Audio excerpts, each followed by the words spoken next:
Hi everyone, and welcome back to the Burnt Brass Homestead channel. This is week 5's update. There are approximately 3 weeks left in this series. I was hoping to give a more accurate account of how much feed it takes to raise 40 meat birds. But we ended up losing half of our meat birds to a fox to start the 3rd week. So the best I can do is inform you that going into the 6th week, we are just opening up the 3rd bag of feed.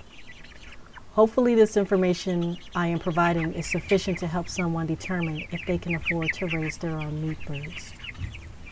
Also, the meat birds we ordered to replace the ones we lost just arrived. So I am preparing the mobile tractor to start the whole process again. However, I will not do a week-by-week account.